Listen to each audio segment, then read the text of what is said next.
My birthday landed on a Sunday this year. One of those soft, golden afternoons where the sun melts through the windows like warm honey. A day that begged for laughter to fill the room. I had reserved a private dining room at Del Mar, a place far beyond my usual preferences. But it felt right.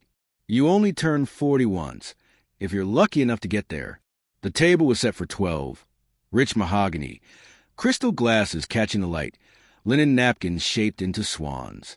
The waiter filled my glass with Bordeaux, his eyes flicking to the entrance behind me every few minutes.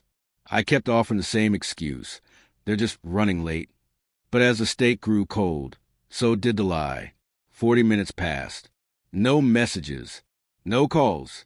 Just silence, broken only by the tick of my watch, each second dragging me closer to a truth I didn't want to face. I called my wife first. Elise. We'd spent 20 years together. Through college, cancer scares, late nights building a life from the ground up. She picked up on the third ring, her voice light, out of breath, foreign. A laugh. Oh, right. You're still doing that dinner thing? I'm in Positano, babe. Europe. With Adrian. My fingers trembled just enough to make the wine ripple. My brother? I asked, as if the name needed clarification, like I hadn't already felt the betrayal coil in my gut. Then Adrian's voice floated onto the line, smug and smooth. Come on, man. She's leaving you anyway. You knew that, right? I don't remember hanging up. I remember the sting behind my eyes, the numb cold spreading through my spine. But not the exact moment. I chose not to scream, not to beg. I just nodded to no one and smiled. Here's the thing about betrayal. It's surgical. Precise. It doesn't cut where you expect. Not the heart. No, it slices somewhere quieter, deeper, and you bleed slow. I left without finishing the wine. The staff watched me with the kind of pity reserved for men who've clearly been forgotten. I went home, packed a single bag, and drove north to a cabin in the woods. Then I made a call. Her name was Mara, the widow of my best friend, the one who died in a crash Adrian caused. The same crash Adrian buried under money, lawyers, and his golden boy charm. Mara never got justice, and I never got peace.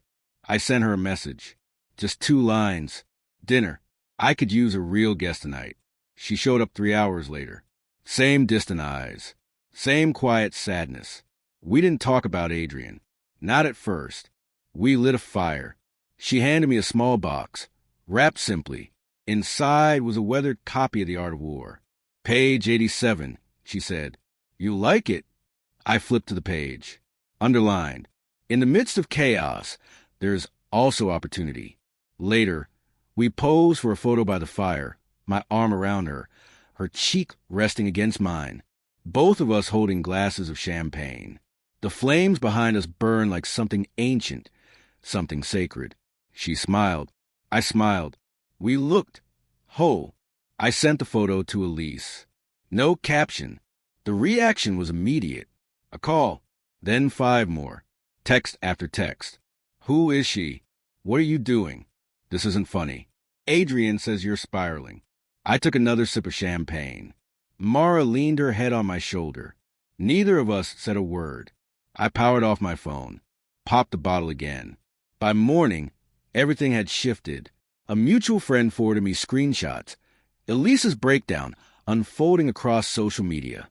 Adrian unfollowing her. Rumors spreading like wildfire. Something about misused family funds.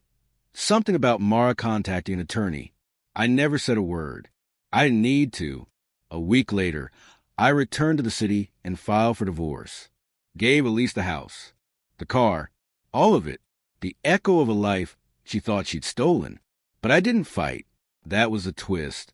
Because some victories don't come through shouting or slamming doors. Some wins arrive quietly, in stillness, in detachment, in standing tall when everyone expects you to crawl. Elise tried to call one last time. I stared at the screen as her name blinked like a dying light. Then I deleted the number.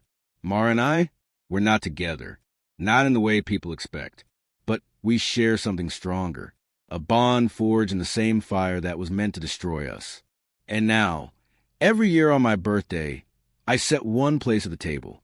Not for Elise, not for Adrian, for me, to remember the night I lost everything I thought mattered and found something far more valuable, myself,